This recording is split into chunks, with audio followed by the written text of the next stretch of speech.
The altered dominant sound, that is the topic of this lesson. And what is the altered dominant sound? Well, it's actually the seventh mode of the melodic minor scale, but it's really kind of the chosen mode, if you will. Just like with harmonic minor, people tend to call out the Phrygian dominant position, thinking that that might be a scale in itself just because of maybe the ergonomics of it and the fact that Yngwie Malmsteen apparently is obsessed with that position, rightfully so. I like to mention the altered dominant in the kind of context of that concept where it is part of another scale, the melodic minor scale, as I mentioned, but it has its own kind of flair, and I think outside of the kind of regular tonality, which is a little weird by itself, it can be extremely useful in other contexts. So I am going to first kind of outline just what this scale is. I'm going to call it a scale. Just know that I mean it's a mode, a melodic minor mode, but for all intents and purposes, I'm just going to call it the altered dominant scale. And what you should know about this scale is that it's actually the major scale with a bunch of altered notes. So it's actually the in-between notes of a major scale. That's how I kind of think of this sound and how I think of the positions and patterns on the fretboard.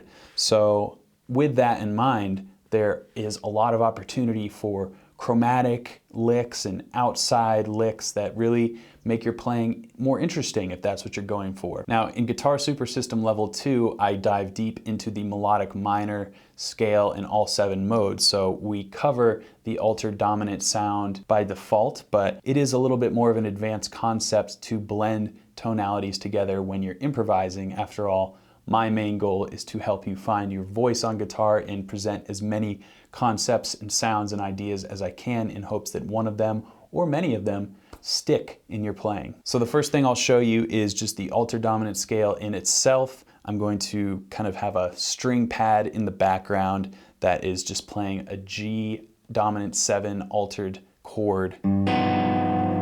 G7 alt would be the abbreviation for that, and I'm going to get the sound in your ears. I'm using G as the root note, as I like to do in my lessons, but just understand this scale shape can be transposed to any key you want it to.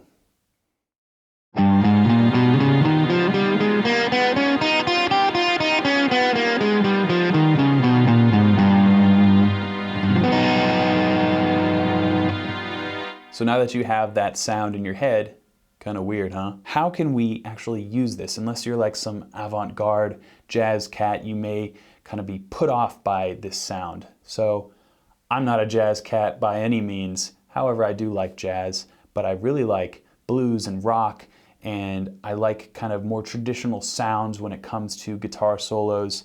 But I also like to have interesting guitar solos. So with that in mind, I'm going to show you how I might employ this sound in a more traditional context. What I'm going to do is just have a 1-4-5 in G. And it's going to be power chord based, so the tonality is kind of ambiguous. You can make it major or minor. I'm going to opt to turn it into a major sound. And the first thing I will outline is just the fact that I have this major triad in G to kind of put the listener in that spot, and then I'll move up to this altered sound, which of course means I'm altering one of these notes. In this case, it's the 5th that I'm pushing up. And if you're up to speed on your triads, which of course you can learn throughout all my Guitar Super System courses, you will notice that this is in fact an augmented triad, which we know exist in the same finger position or fingerings anywhere on each string set, whatever string set you're on. So if we have an augmented triad right here, 10th fret of the A string, 9th fret of the D string, 8th fret of the G string. If we just move that down or up major third, then the position will remain the same and we will be playing augmented triads up and across the neck.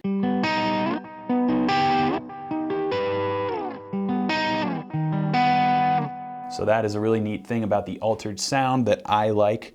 You can form triads and other chord stacks based on intervals. We know this. So that's just something to be aware of if you're interested.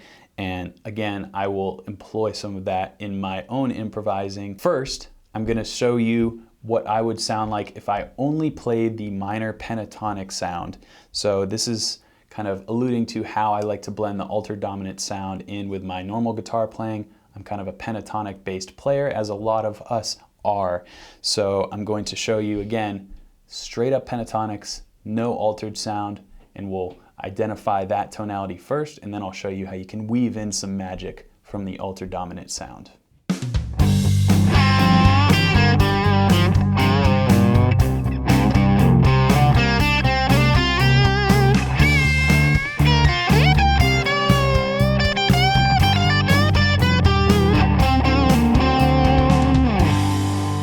Nothing wrong with that, right? Straight up pentatonic blues always sounds good, always sounds amazing, if I do say so myself. But say we want to get a little outside the box. What would that be like? We would use a little bit of the altered dominant sound. Again, I'm going to preface the listener's ear by identifying that major sound and then slowly lead you down the altered path. And you'll feel when the altered dominant licks happen, and what I want you to pay attention to is where rhythmically I tend to throw these in. Again, this is about developing your guitar voice, so you don't have to copy these licks that I'm playing. This is just an improvisation, but what I prefer you focus on is the concept of getting out of the pentatonic sound, and you can do that by just throwing in one note or two notes from the altered sound to begin with. And then as you become more comfortable with these different scale positions and where these notes land in different areas of the guitar neck, you will further develop this blending technique.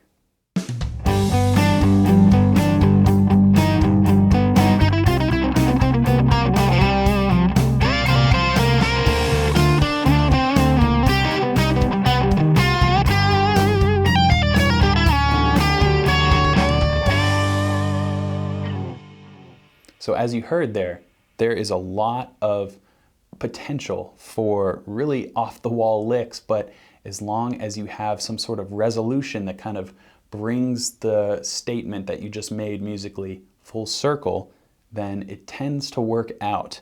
So as I kind of began that improv, it was something like this, and then there's that altered sound. I'm setting it up.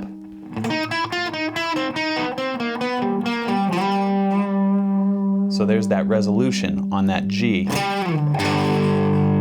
So as you could tell there was a lot of chromaticism happening because, as I outlined in the very beginning of this, the altered dominant sound is actually displaced notes off of a natural minor in this case.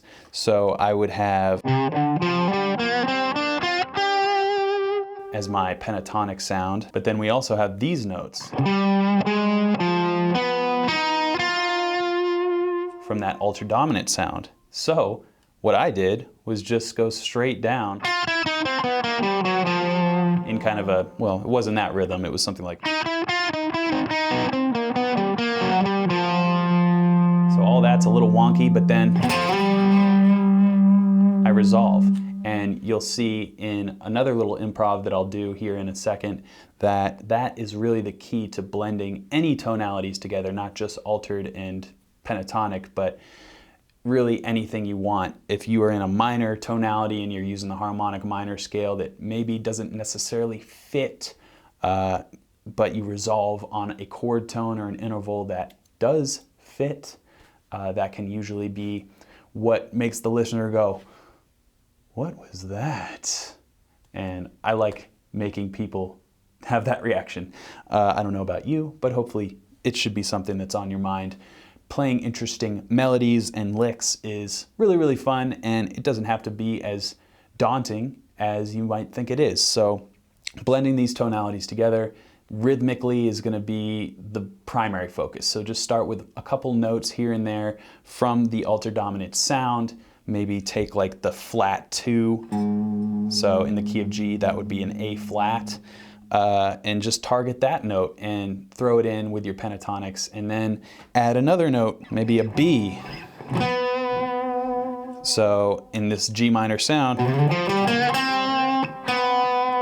that is not technically in that key, but it can be with that positive resolution back to our comfort zone of the pentatonic sound. So let's take one more improvisation, blending the minor pentatonic and the altered dominant sound.